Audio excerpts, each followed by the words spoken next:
లక్షల కోట్లు సంపాదించిన వాడినైనా మీరు చూడండి, 2 పూట్ల అన్నం తింటున్నాడా? లేదే, ఒక పూట తింటాడు, ఒక పూట చపాతి. ఈ చపాతీకి ఇన్ని 100 కోట్లు ఎందుకే? పని లేక. అది తిన్నదారగదు మళ్ళీ. పోనీ సరైన బట్టలు కట్టుకున్నాడా? మీరు అవినీతి పరులు అని పేరు పొందుతున్న నాయకులను కూడా చూడండి, మామూలు బట్టలోనే ఉంటారని, ఏం పెద్ద ఫ్యాషన్ డ్రెస్సులే ఉండవు వాళ్ళకి, అవకాశం లేదండి. పోనీ రాత్రి ఏమైనా పడుకోగానే నిద్రపడుతున్న పట్టదండి, ఎందుకంటే మంచం కింద డబ్బే, మరుగుదొడ్లోనూ డబ్బే, నిద్ర ఎలా పడుతుంది? ఎప్పుడెప్పుడు రైడింగ్ చేస్తాడో తెలియదు, వెంటనే వీడికి కళ్ళు తిరిగిపోతూ ఉంటే మురిచిపోతూ ఉంటాడు. ఎందుకంటే మరి దొంగ పని చేసిన తర్వాత అలాగే ఉంటుంది. అంచేది అజ్ఞానం అవినీతికి మూలం మనం గ్రహించాలి. గ్రహించవలసిన జ్ఞానం ఏమిటంటే, ఎంత డబ్బు సంపాదించినా నాకు తినడానికి లేనప్పుడు, ఉండడానికి లేనప్పుడు, నిద్ర పట్టనప్పుడు, నిత్యం భయంతో చచ్చిపోయేటప్పుడు ఈ డబ్బు నాకెందుకు అని గ్రహించడమే జ్ఞానం. అప్పుడు ఖచ్చితంగా మనిషి నీతిమంతంగానే ఉంటాడు, అవినీతి పని చెయ్యడు. కోట్లు మింగేయాలి, మనకి కాంట్రాక్ట్ చేపట్టి రోడ్డు మీద సిమెంట్ వేయకుండా మట్టి వేసేస్తే మనకి బాగా కలిసి వస్తుంది కదా, పైగా మళ్ళీ 6 నెలల్లో రోడ్డు చెడిపోతే ఆ కాంట్రాక్ట్ మనకే ఇస్తారు కదా, ఇంకోసారి వేసేయచ్చు కదా అని ఆలోచన వచ్చినప్పుడు ఏం చేయాలంటే, ఈ కంకర్రాళ్ళు వేయకుండా, మనం సరైన సిమెంట్ వేయకుండా ఇసుకేసేసి మట్టి వేసేసి చేసిన పాపం ఉందే, ఈ వేయకుండా దాచిపెట్టిన రాళ్ళన్నీ మన గాల్ బ్లాడర్లోకి ఎడతాయి. ఇప్పుడు అంతమందికి గాల్ బ్లాడర్లో రాసుకోవాలి.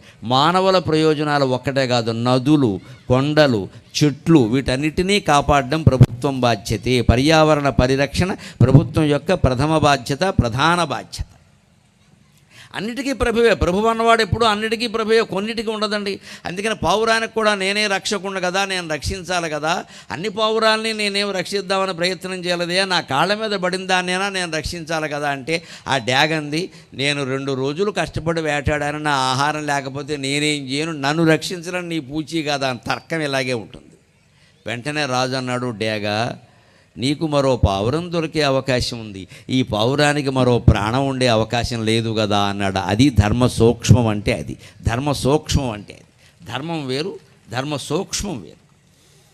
ధర్మం వేరు, ధర్మ సూక్ష్మం వేరు. సూక్ష్మం ఎలా ఉంటుంది అంటే, నిజమేనయ్యా నీ వేటాడుకున్నావు, నేను కాదని అనడం లేదు, కానీ ఒక పులి మేకని చంపేస్తూ ఉంటే మనం పనిగట్టుకుని రక్షించక్కర్లేదండి. అడవులకు వెళ్ళి రక్షించడం మన వల్ల కాదు, పులి మన చంపుతుంది. మనం చూస్తే చేయగలిగితే ఆ ప్రయత్నం చేయొచ్చు. లేదు, దేశంలో అడవుల్లో ఎన్నో పులులు, ఎన్నో మేకల్ని, ఇతర మృగాలని చంపితే మనం తుపాకీ పట్టుకుని వెళ్ళకూడదు, అది కుదిరే పని కాదు. పులులు ఉండవలసిందే, మేకలు ఉండవలసిందే, వాటి కర్మకవి పోతే మనం చేయలేము ఇక్కడ. కానీ ఒక పాము కప్పని మింగేస్తుందంటే, కప్ప అరుపు మనకి వినపడింది అనుకోండి, ధర్మశాస్త్రం ఏం చెప్పిందంటే ఓ రాయేమంది. ఎందుకని? పాముకు మరో కప్ప దొరుకుతుంది, కప్పకు మరో ప్రాణం లేదుగా, నీకు వినపడింది కాబట్టి, నువ్వు మనిషివి కాబట్టి నువ్వు ఒక్క రాయి అంతవరకే. అంతేగాని పొద్దున్నే బడి మానేసి సంచి నిండా రాళ్ళు వేసుకుని ఎక్కడ కప్పలు ఉన్నాయో వాటిని కాపాడదామని బయలుదేరకూడదు. ఓవర్ యాక్షన్ అంటారు దాన్ని. హింసకి అహింసకి తేడా అదే. వైదిక ధర్మం అంటే ఇలాగే ఉంటుంది లెక్క. ఇప్పుడు ధర్మ సూక్ష్మాలు ఉంటాయి. బలవంతంగా అందరూ హింస పాటించరాదు, హింస చెయ్యరాదు అని చెప్పదండి. అందరూ అహింసాపరులే ఉండాలని వైదిక ధర్మం చెప్పదు, సాధ్యం కాదు, అది అసాధ్యమైన విషయం. అది అహింసే ప్రధానంగా పుట్టిన కొన్ని మతాలు వెళ్ళిపోయాయి, ఎక్కడ ఏం కనపట్లే. ఎందుకంటే ప్రాక్టికల్లీ ఇంపాసిబుల్, వాస్తవంగా అసాధ్యం. హింస చేయకుండా మనిషికి సాధ్యం కాదు. నేను మాట్లాడుతుంటే ఇక్కడ ఎన్నో దోమలు వస్తాయి. మామూలుగా మీరు అనుకుంటూ ఉంటారు, మేము ఆ రకంగా మాంసాహారం లోపల పంపిస్తున్నాం, మేము ఇక్కడ దోమలు వెళ్ళట్లేదు ఏంటి అని అవన్నీ ఆపుతా. అలాగని మాట్లాడడం మానేస్తామా? దారి మీద నడుస్తూ ఉంటే చెప్పు కింద కొన్ని జీవులు చచ్చిపోతే నడవడం మానేస్తామా? ఇంత అతి వద్దని చెప్పారు. మనం పని కట్టుకుని చంపొద్దు, అంతే తేడా. అందుకని రాజు వాదనకు ఆశ్చర్యపోయి డ్యాగా అంది, నాకు తగిన మాంసం ఉంటే ఈ పావురం నాకెందుకయ్యా అంటే, రాజు చూడండి, ఆయన తలుచుకుంటే ఎవడు రాడండి. ఎవడికో నేను 10 లక్షలు ఇస్తానయ్యా, నీ కుటుంబ పోషణ నేను చూస్తానంటే మనిషే వస్తాడు. ఆ రాజు అనుకున్నాడు, ఎవరినో పిలవడం ఏమిటి, ఈ పావురం కోసం నేనే త్యాగం చేయాలి కదా అని తన తొడ కోసి మాంసం తక్కెట్లో వేసి పావురం అంత మాంసాన్ని తూచే ప్రయత్నం చేస్తే ఎంతకీ తోగలేదండి, ఎంతకీ తోగలేదు. దేవతల పరీక్ష సామాన్యమా? చివరికి ఇక ఒంట్లో మాంసం అంతరించిపోతుంటే ఏం చేయలేక భట్టులను పిలిచి నన్నే అందులో కూర్చోబెట్టండి అన్నాడు. అది నా దేశాన్ని పాలించిన రాజు చేసిన త్యాగం. నా దేశం అటువంటిది, నా చరిత్ర అటువంటిది, నన్నే అందులో కూర్చోబెట్టండి అన్నాడు. అప్పుడు అగ్నిదేవుడు ఇంద్రుడు ప్రత్యక్షమై, రాజా నీలాంటి రాజులు ఉండాలయ్యా దేశానికి, ప్రపంచానికి అంతటికీ ఆదర్శమైన వాళ్ళు, మేము నిన్ను ఆశీర్వదిస్తున్నామని ఆశీర్వదించి వెళ్ళిపోయారు. అందుకని ఇక్కడ నేను జాతి గువ్వకయ్యి పొంగిన కండలనిచ్చున శిబిత్యాగము అన్నారు. జాతి అంతా ఒక పావురం అనుకుంటే ఆ పావురం కోసం తన మాంసాన్ని త్యాగం చేసినటువంటి శిబి చక్రవర్తి లాగా ఇవాళ మొత్తం భారత జాతిని కాపాడడానికి తమ శరీరాలు ఖండాలు అయిపోయినా కూడా త్యాగం చేశారండి. హెలికాప్టర్ ప్రమాదంలో మరణించిన మహానుభావులు అందరూ అటువంటి వాళ్ళే. వారికి భక్తి శ్రద్ధలతో మనం నమస్కారం చేయాలి. ఎందుకంటే ఆ మహానుభావుడు ఎందుకు ఎడుతున్నాడు? వెల్లింగ్టన్ కాలేజీలో ఆయన చదువుకున్నాడు. అది డిఫెన్స్ స్టాఫ్ కాలేజీ. అక్కడ కొత్త సైనికులు ఉంటారు, వారిని ఉద్దేశించి ప్రసంగం చేయాలి. మాకు మళ్ళీ ప్రవచనం చెప్పడం కాదు, ఇది ఉత్తేజితులు అయ్యేలా మాట్లాడాలి. సైనిక వృత్తిలో ఇన్ని ప్రయోజనాలు ఉంటాయి కదా, ప్రయోజనాల కంటే ఎక్కువగా త్యాగం గురించి చెప్పాలి. అది ఆయన చేసి చెప్పాలి. ఆ ప్రసంగం చేయడానికి ఆయన వెడుతూ ప్రమాదం పాలయ్యాడు. ఆయన ఏమైనా ఊహించాడా? అలా ఊహిస్తే భార్యతో పెడతారా అండి ఎవరైనా? పాపం ఏదో సరదాగా ఆవిడ కూడా వస్తాను అంటే అర్ధాంగి గదా అని రమ్మన్నారు. 18 మంది కెపాసిటీ ఉండే చోట 14 మంది ఎక్కారు. వారు నియమాలు కూడా ఏమీ ఖాతరు చేయకుండా చేయలేదు, అశ్రద్ధ కూడా చేయలేదు. అంతేకాదు సైనిక హెలికాప్టర్, దానికి అన్ని రకాల పరీక్షలు చేశారు, అన్నీ బాగున్నాయి. దురదృష్టం ఆయుర్దాయం లేదు, అంతే తేడా. ఇక మనం మాట్లాడుకోవలసిందేం లేదు.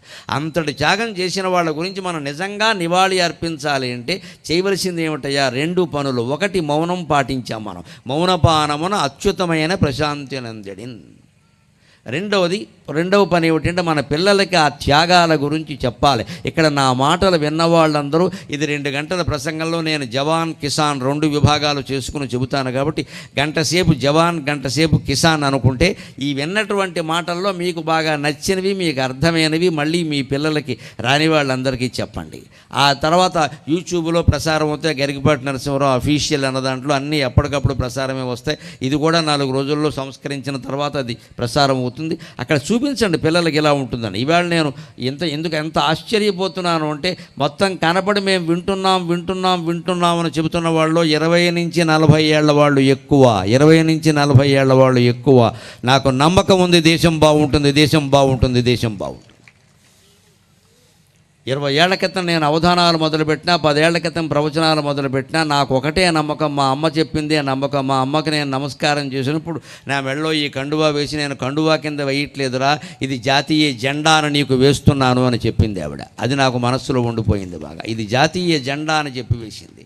అందుకని జాతిని రక్షించడం, దేశభక్తిని గురించి చెప్పడం నా కర్తవ్యం. కాబట్టి నా ప్రవచనాల్లో ఎప్పుడూ దైవభక్తి ఎంత ఉంటుందో దేశభక్తి అంత ఉంటుంది, కర్తవ్యం అంత ఉంటుంది. ఖచ్చితంగా పుణ్యం ఎంత ఉంటుందో కర్తవ్యం అంత ఉంటుంది నాది.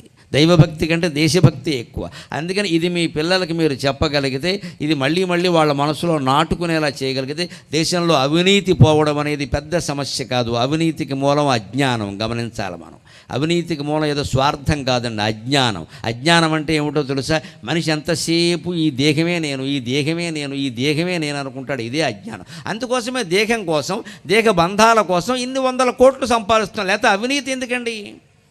లక్షల కోట్లు సంపాదించిన వాడినైనా మీరు చూడండి, 2 పూట్ల అన్నం తింటున్నాడా? లేదే.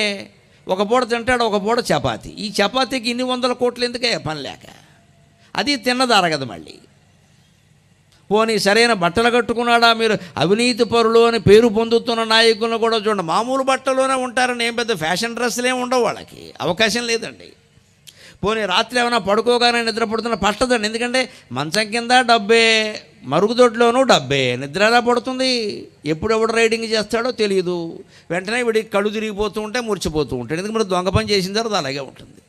అంచేది అజ్ఞానం అవినీతికి మూలం మనం గ్రహించాలి. గ్రహించవలసిన జ్ఞానం ఏమిటంటే, ఎంత డబ్బు సంపాదించినా నాకు తినడానికి లేనప్పుడు, ఉండడానికి లేనప్పుడు, నిద్ర పట్టనప్పుడు, నిత్యం భయంతో చచ్చిపోయేటప్పుడు ఈ డబ్బు నాకెందుకు అని గ్రహించడమే జ్ఞానం. అప్పుడు ఖచ్చితంగా మనిషి నీతిమంతంగానే ఉంటాడు, అవినీతి పని చెయ్యడు.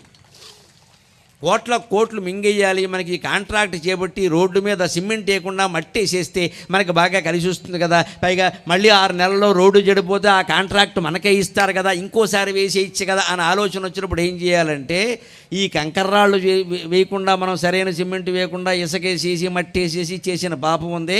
ఈ వేయకుండా దాచిపెట్టిన రాళ్ళన్నీ మన గాల్ బ్లాడర్లోకి ఎడతాయి. ఇప్పుడు అంతమందికి గాల్ బ్లాడర్లో